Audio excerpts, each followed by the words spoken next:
오늘 주제는 탐욕의 무덤이라고 하는 주제로 말씀을 전하도록 하겠습니다. 우리 잠깐 앞뒤 옆 사람하고 한번 인사 한번 하겠습니다. 잘 오셨습니다. 축복합니다. 한번 인사하겠습니다. 네, 잘 오셨습니다. 축복합니다. 네, 감사합니다. 네, 본문의 배경은 이렇습니다. 이스라엘이 출애굽을 하고 시내산에서 약 11개월의 시간을 보낸 후에 이제 가나안 광야의 여정을 떠나서 이제 오늘 본문이 이렇게 출발되어지는 과정입니다. 이 광야라고 하는 것은 우리가 아는 것처럼 물과 먹을 것이 준비되어져 있지 않는 정말 척박한 땅입니다. 그래서 더구나 남자만 60만이고 또 어린아이와 여자를 포함하면 약 150만에서 200만 명이 그 넘는 인원이 광야에서 먹을 것을 찾는다고 하는 것은 정말 어렵고 힘든 여정의 길인 겁니다. 그래서 하나님은 이스라엘 백성을 위해서 새벽마다 그들의 진영에 만나라고 하는 것을 이렇게 내려주셨습니다. 그래서 이스라엘 역사에서 이 만나라고 하는 것은 뭐냐면 단순히 배고픔을 해결하기 위해 먹었던 음식이 아니라고 하는 겁니다. 만나는 광야길에서 자신을 보호하시는 하나님께서 함께 하신다고 하는 증거였습니다. 그리고 보이지 않는 길을 걸어갈 때 하나님께서 함께 하신다고 하는 인도하심에 대한 표징이 뭐였냐? 만나라고 하는 거예요. 그리고 보이지 않는 그 하나님께서 우리를 고아와 같이 버려두지 않고 입히시고 먹이신다고 하는 하나님의 사랑의 표현이 바로 뭐냐면 이 만나라고 하는 겁니다. 그러기에 광야는 철저히 하나님을 의지하지 않고는 통과할 수 없는 그와 같은 땅이 광야라고 하는 겁니다. 그래서 우리의 인생의 여정을 광야라고 말합니다. 그리고 가나안에 들어가는 것을 이제 우리가 육신을 벗고 천국에 들어가는 것을 가나안이라고 말합니다. 그래서 지금 우리의 삶이 마치 광야와 같은 삶 가운데 이렇게 걸어가고 있는 것이죠. 그런데 이들이 광야 걸음을 시작한 지 약 3일 정도 가는 도중에 이스라엘 사람들은 하나님을 원망하기 시작합니다. 과거 애굽에 있었을 때에 여러 가지 음식을 값없이 먹으면서 하나님이 주신 만나에 대해서 실증이 난 거예요. 그 광야에 가다 보니까 고기도 없지요. 그들이 먹었던 마늘이나 양파나 그런 몸에 좀 자극적인 음식을 먹고 싶은데 그 자극적인 음식을 먹을 수가 없는 겁니다. 그러니까 하나님께 원망이 되는 겁니다. 불평이 됩니다. 처음 먹을 때는 꿀송이처럼 그렇게 맛있던 만나가 3일을 먹었더니 하찮은 음식이 되어 실증이 나버린 겁니다. 그래서 그 본문을 이렇게 이야기를 합니다. 같이 한번 읽어볼까요? 시작. 우리가 애굽에 있을 때에 값없이 생선과 오이와 참외와 부추와 파와 마늘들을 먹은 것이 생각나거늘 이제는 우리의 기력이 다하여 이 만나 외에는 보이는 것이 아무것도 없도다 하니. 그러니까 이스라엘 사람들이 광야에 가니까 뭐가 없는 겁니까? 생선도 없고 오이도 없고 또 왜 참외를 또 구했는지 모르겠습니다. 참외도 없고 부추도 파도 마늘도 이런 것이 없으니까 원망이 되는 겁니다. 만나가 하찮은 음식이 되었다고 하는 말에는 더 깊은 영적인 의미가 있습니다. 하나님의 인도하심에 대한 원망과 불평이고 하나님을 신뢰하지 못한 불신앙의 표현에서부터 출발되는 거예요. 소리에 말한 것처럼 만나라고 하는 것이 하나님의 인도하심에 대한 증거고 표정이고 사랑의 확증이라고 말했지 않습니까? 근데 어떤 이는 이 하나님의 인도하심에 대해서 원망과 불평을 갖는다고 하는 말은 뭐냐면 그 만나를 이제 하나님께서 허락하심에도 불구하고 또 다른 음식을 찾는 그런 불평과 원망의 삶을 살아가는 겁니다. 사실 그들이 애굽에서 먹었던 음식은 힘든 노동의 대가였습니다. 값없이 주어지신 그 만나는 하나님의 은혜의 선물인 거죠. 근데 그들은 노동의 대가로 얻어져 있는 것을 값없이 주신 하나님의 은혜로 바꿔치기 하는 그런 불신앙의 모습들을 지금 오늘 이야기하는 겁니다. 그래서 우리의 삶에도 이런 만나와 같은 축복이 있지 않습니까? 어떤 이는 축복을 물질로 받기도 합니다. 그리고 사회적인 이치로 또 자녀들의 축복으로 건강으로 그 만나를 받고 살아갑니다. 이 축복은 마치 만나와 같아서 보호자 되시고 인도자 되시고 우리의 아버지 하나님이 되심에 대한 사랑의 증거입니다. 그래서 하나님께서 주셨기에 그 어떠한 것도 바꾸지 않겠다라고 하는 그 감사와 기쁨이 우리에게 있었지 않습니까? 이곳에 있는 분들은 그런 분들이 한 분도 계시지 않겠지만 광야 3일 길을 걸었던 이스라엘이 하나님께서 주신 만나를 하찮은 음식으로 여겨 실증내기 시작합니다. 우리의 삶에 찾아온 하나님의 축복들을 사람들이 이제 점점 하찮게 여기기 시작한다고 하는 거예요. 부여와 기쁨과 영적인 축복들을 이제 만나로 생각했던 그런 사람들이 이제는 그것을 하찮게 여기기 시작한다고 하는 겁니다. 왜 그렇습니까? 그것은 남들보다 더 가지지 못해서 더 높은 자리, 더 존경받는 자리, 더 많은 부요를 얻기 위해 주님이 함께해 주셨기에 얻었던 축복들이 이제는 자신에게 너무 초라해 보이는 겁니다.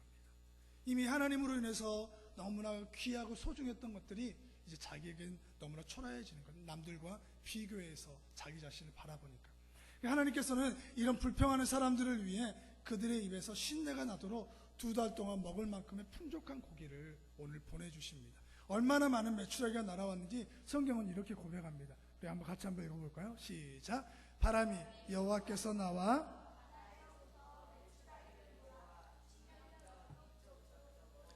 사방에 각기 하루길 되는 지면 위 2기빗쯤에 내리게 한지라. 백성이 일어나 그날 종일 종야와 그 이튿날 종일토록 메추라기를 먹으니. 그러니까 사람이 가는 길이 하루길이 32km 정도 된다고 합니다. 몇 킬로? 32km 된다고. 그러니까 하루길 32km 되는 그 지면에 2기빗이라고 하는 말은 1m 정도. 그러니까 제 허리로 32km 되는 그 반경 안에 뭐가 떨어져 있는 거예요? 메추라기가 갑자기 떨어져 있는 겁니다. 그러니까 그 모양이 성경은 뭐라고 하냐면 호멜이라고 하는데, 이 호멜이라고 하는 단어를 찾아보니까 호멜은 당나귀라고 하는 뜻입니다. 뭐라고요? 당나귀. 그러니까 1호벨이라고 하는 것은 뭐냐면 당나귀 한 마리가 싣고 갈 수 있는 양이래요.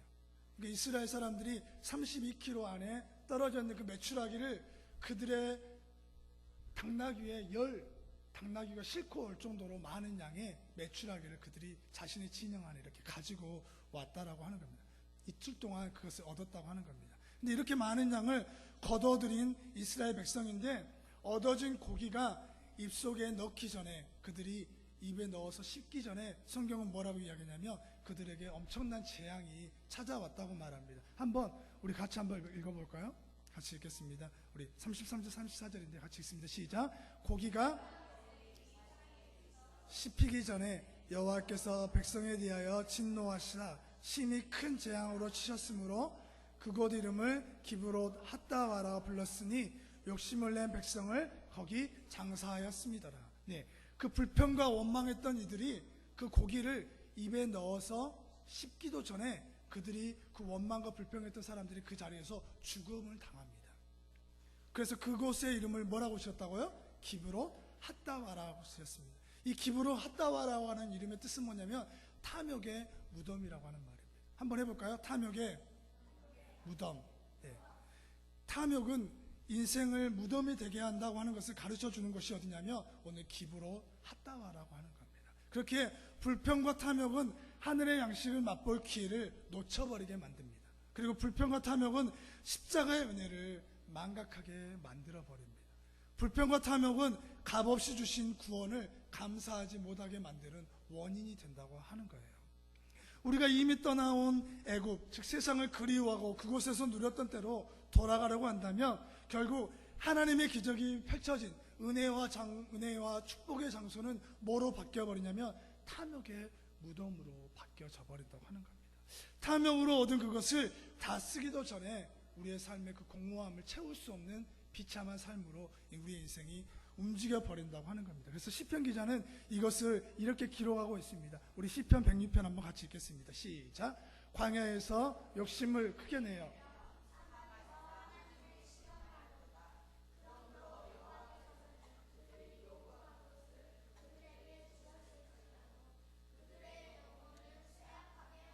네, 뭐라고 이야기합니까? 하나님께서 그들에게 요구한 것들, 하나님 내게 축복 주세요, 하나님 내게 부요를 주세요, 하나님 내 자녀 나에게 건강을 주세요 라고 하나님 앞에 그렇게 기도해서 하나님이 그들에게 주셨대요.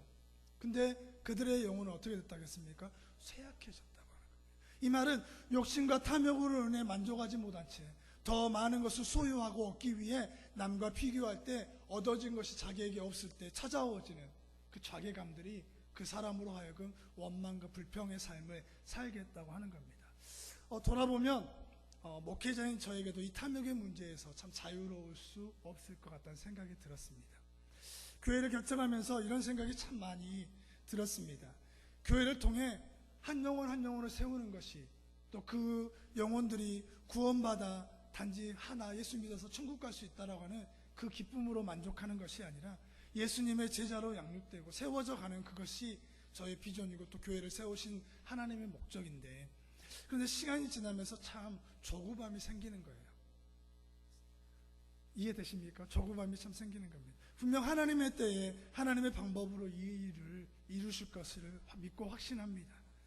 설교를 준비하면서 나에게는 어떤 탐욕이 있을까 기도하고 묵상하면서 정말 저 내면에 있는 저의 모습을 한번 살펴보게 되었습니다. 저에게도 남에게 보이지 않지만 저 깊숙한 한쪽에 내 안에 있는 탐욕이 있다는 것을 발견했습니다. 목회 성공에 대한 탐욕입니다. 남들과 비교해서 작지 않는 교회, 또 부족하지 않는 공간들, 또 많은 사람들이 예배하는 그런 공동체의 모습을 내 마음 깊숙한 곳에는 탐욕과 욕심으로 가지고 있는 거예요. 이런 것들을 준비하고 기도하는 것이 무슨 탐욕이겠는가라고 생각할지 모르겠습니다. 하지만 이것을 통해 나 자신을 뭐하고 싶은 겁니까? 드러내고 싶었던 거예요. 보세요. 이렇게 교회를 키운 것을 보니 좀 내가 능력이 있어 보이지 않습니까? 이런 생각. 보세요. 사람들이 예배 드릴 때 불편하지 않는 여러 가지 공간들을 잘 준비해 놓았으니 능력 있는 목회자 아닙니까? 그쵸, 집사님? 보세요. 많은 사람들이 주일에 와서 교회에 앉을 자리가 없어요. 이렇게 할 수 있는 게 얼마나 정말 실력 있는 사람인 줄 아십니까? 교회 성장을 나의 능력으로 평가받고 싶은 그 욕망이 내 자리에 있었던 겁니다. 그리고는 작고 적은 숫자로 예배 드리는 모습이 너무 초라해 보이는 겁니다. 남과 비교해서 내 능력이 이것밖에 안 된다고 생각하니 내 자신이 너무 작아지고 초라해 보이는 겁니다. 하나님이 내게 주신 만나인데 그것이 어느덧 내게 하찮게 보이는 겁니다. 하나님께서 저에게 그러시는 것 같아요. 언제 교회를 사람의 능력으로 인도해 간 적이 있더냐? 언제 내가 너에게 맡겨준 양들을 너의 실력과 능력으로 먹이라고 한 적이 있더냐라고 물으시는 것 같습니다. 본질은 하나님을 회복하고 그분이 우리의 삶에 임하시는 것을 구하고 찾으면 하나님께서 이런 것들이 있어야 할 줄을 분명히 아시는데 눈에 보이는 성장과 크기에 초점이 맞춰져 있어서 다른 것을 지금 볼 수 없었던 거예요. 저를 위해, 우리 공동체를 위해 기도해 주시기 바랍니다. 정말 하나님께서 기뻐하시는 공동체, 예수 그리스도만을 구하고 찾는 참된 제자들이 세워가는 그런 공동체를 만들 수 있도록 기도해 주시고 또 저와 함께 그 일들을 감당해 주시기를 부탁드립니다. 할렐루야. 하나님께서는 그래서 이 탐욕을 우상 숭배라고 합니다. 내 마음속에 품은 욕심을 어떤 형상으로 바꾸어내기 시작한 거죠. 성공이라고 하는 욕심, 능력 있다라고 평가받고 싶은 욕망들, 그것을 가지고 교회를 바라보니까 교회가 바로 나의 우상이 되어져 있었던 겁니다. 어떤 우상입니까? 바로 나의 능력을 나타내는 도구예요. 성공을 드러내는 장소인 겁니다. 그것이 교회로 모양을 바꿔져 있을 뿐이라고 하는 겁니다. 그런데 여러분, 이런 생각과 이런 마음들이 목회자인 저에게만 해당된다고 생각하십니까? 우리의 삶 속에 이 탐욕의 자리에서 자유로울 수 있는 사람은 그렇게 많아 보이지는 않습니다. 이런 이야기 했지 않습니까? 중고등학교 시절 자신보다 또 공부도 못하고 외모도 좋지 않아서 늘 뒤에서 놀던 친구들이 딱 머리에 생각나는 친구들이 있습니까 혹시? 세상적인 표현입니다만은 남편 잘 만나가지고 좋은 차에서 내리는 것을 보고 있으며 또 그 집에서 초대받아는 놀러 갔는데 평수가 55평이나 60평이나 그 어쩐다나 그런 이야기를 들었을 때 내 마음에 드는 마음들. 수능이 끝난 어느 날 친구들의 소식이 들려옵니다. 친구 아들은 스카이 대학 무슨 대학에 들어갔는데 학비는 또 어떻게 준비해야 될지, 아이고 이놈이 또 서울에 가면은 원룸이라도 전세라도 하나 준비해야 되는데 대출을 어떻게 또 해야 될지 돈이 없다고 합니다. 그런데 집에 와보니까 아들이라고 하는 녀석은 TV 틀어놓고 점심때 먹은 밥상은 저 한쪽에서 처박아 놓고 있는 겁니다. 그 대자로 누워서 퍼 자고 있어요. 그러면 그 상을 뭐 하고 싶겠습니까? 그냥 확 이렇게 엎어버리고 싶은 마음들.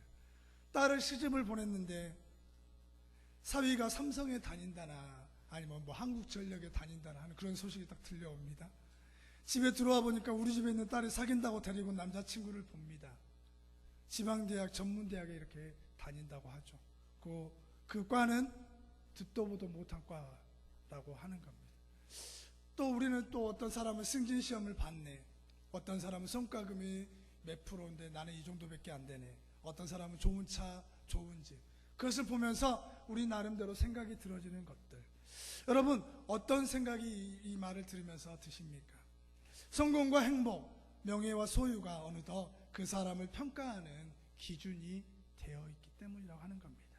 남들과 비교해서 더 좋은 것을 얻지 못했다며 마치 그 사람은 실패자처럼 보는 눈, 그게 바로 우리가 가지고 있는 우리 마음에 있는 탐욕의 마음이라고 하는 것입니다. 우리 영상 하나 잠깐 보겠습니다.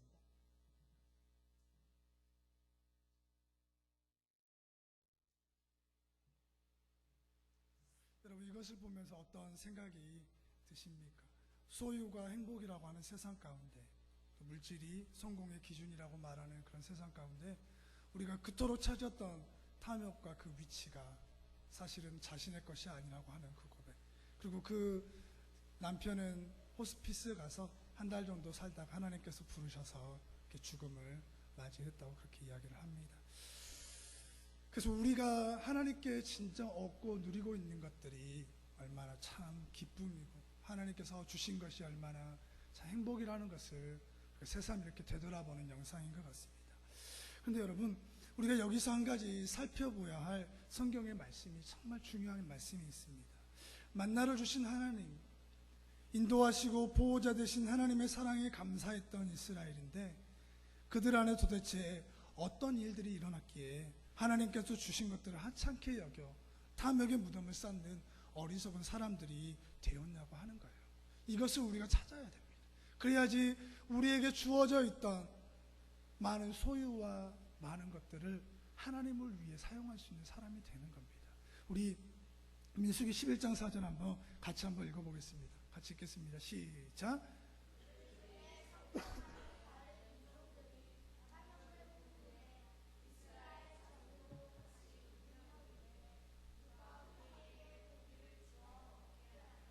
네, 여기서 나오니까 이스라엘 사람 중에 누가 있었다고 말하는 겁니까? 지금 섞여 사는 무리가 있었다고 하는 거예요.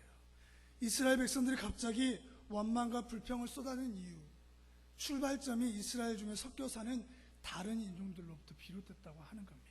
그들은 이스라엘이 처음 애굽에 나올 때, 애굽에서 출애굽할 때 그들과 함께 그 무리에 속해 있는 공동체입니다. 근데 그들은 애굽의 우상 숭배 문화에 젖어 있었던 사람들입니다.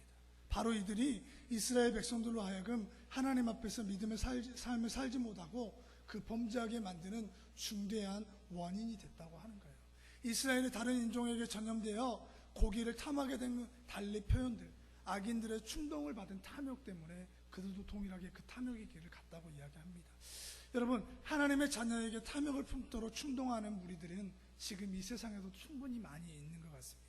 이 시대 교회에도 섞여 사는 무리들, 양다리를 걸쳐서 살아가는 그런 사람들이 참 많이 있습니다.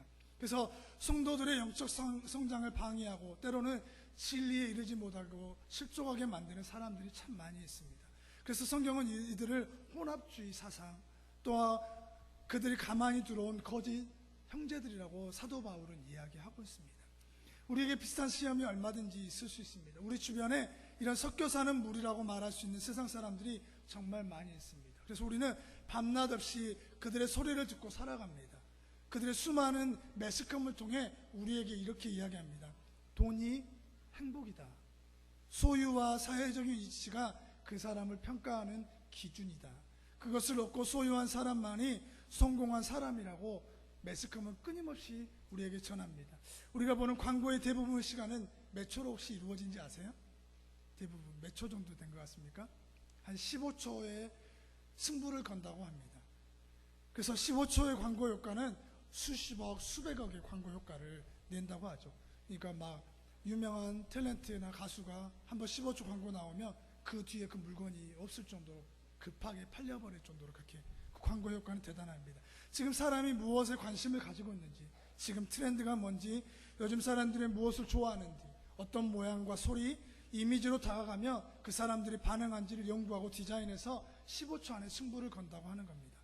그래서 이런 광고를 바라보고 있으면 소유하고 싶은 욕망들, 그것을 소유한 사람들은 성공했다고 말하는 그와 같은 것들, 마치 입이 음식을 먹듯이 나의 눈이 바라보는 것들을 끊임없이 이렇게 먹어 치우는 일들을 하게 됩니다. 그리고 그 광고들은 이렇게 우리에게 속삭이는 것 같습니다.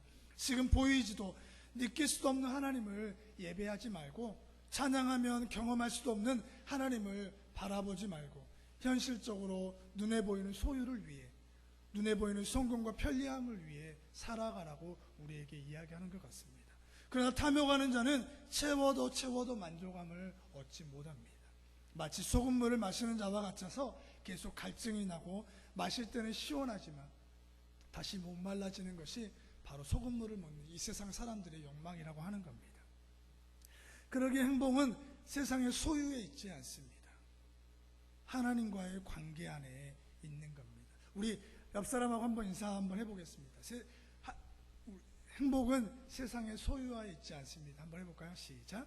행복은 세상의 소유에 있지 않습니다. 하나님과의 관계에 있습니다. 할렐루야. 행복은 오직 우리가 하나님을 만날 때, 그 하나님과의 관계 안에서 충만한 교제를 나눌 때, 그것이 바로 내게 행복과 만족감을 주는 이유가 되는 겁니다. 우리가 어떻게 하면 우리의 삶에 찾아오는 탐욕 가운데에 벗어날 수 있을까? 신약 성서들은 이 만나 이야기를 새롭게 이렇게 해석을 하는데요. 우리 말씀 같이 한번 읽어보겠습니다. 같이 읽겠습니다. 요한복음 6장 같이 읽겠습니다. 시작. 내가 곧 생명의 떡이니라. 너희 조상들은 광야에서 만나를 먹었어도 죽었거니와 나는 하늘에서 내려온 살아있는 떡이니 사람이 이 떡을 먹으면 영생하리라. 내가 줄 떡은 곧 세상의 생명을 위한 내 살이니라 하시니라. 오병이의 사건을 통하여 예수님이 제자들에게 이야기하는 겁니다. 만나를 그들이 먹었지만 나는 너희들의 이 오병이의 광야 가운데에 이제 너희에게 먹일 생명의 떡이라고 이야기를 하는 겁니다. 만나 사건이 바로 하나님께서 자신들에게 주시는 특별한 표적이었다고 이스라엘 사람들이 자랑을 하자 예수님은 그것이 하늘로부터 온 것이 아니라고 지적하시면서 자신이 생명의 떡이라고 이야기합니다. 너희 조상들은 그 만나를 먹어도 죽었지만 예수님은 하늘에서 내려와서 지금 너희에게 주는 생명의 떡이다라고 그렇게 이야기를 하십니다. 그래서 만나는 광야의 음식으로 우리가 필요하면 하나님께서 공급해 줍니다. 그리고 아침마다 나가서 모아놓은 것을 귀찮아하지 않는 사람이라면 누구나 하루의 양식을 먹었습니다. 그런데 만나는 아무리 많이 먹어도 우리로 하여금 그 육체의 죽음과 영원한 죽음을 막지는 못한다고 하는 거예요. 그래서 만나는 광야와 같은 이 세상을 살아갈 때만 일시적으로 필요한 먹을거리, 하나님께서는 광야길에 함께 하신다고 하는 사랑의 증거였다라고 하는 겁니다.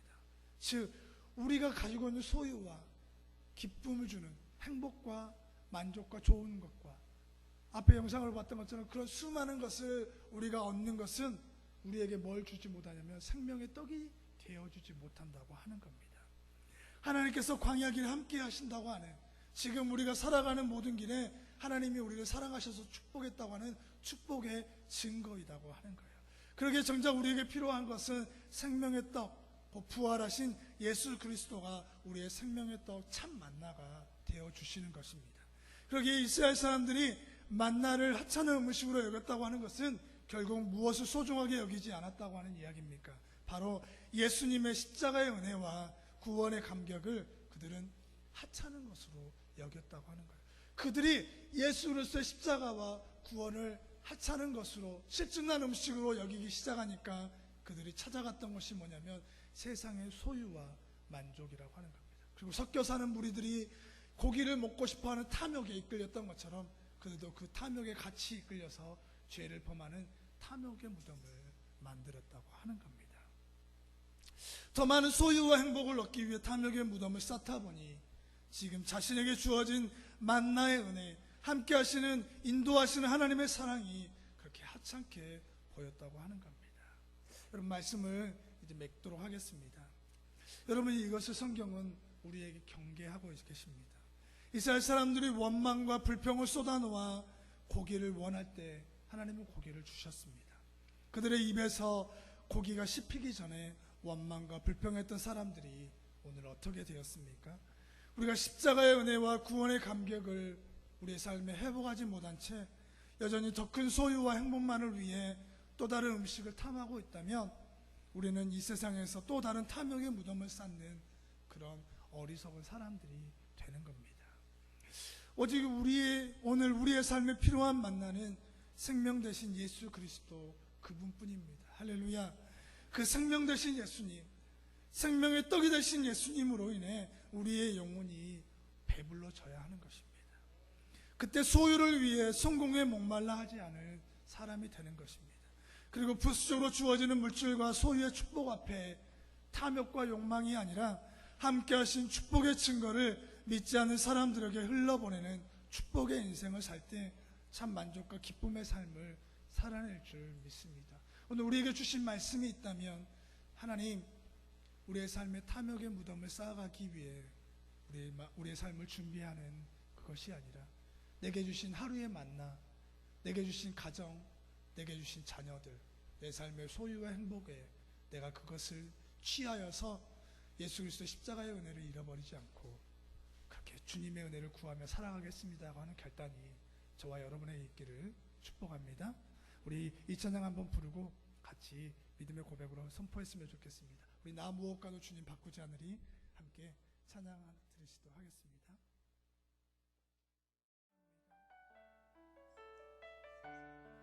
내게 많은 소유를 주신 것도 하나님의 은혜이고 내 자녀가 오늘 건강한 것도 하나님의 은혜인데 어느덧 섞여 사는 세상 사람들과 나를 비교하다 보니 내가 너무나 초라해 보이는 겁니다.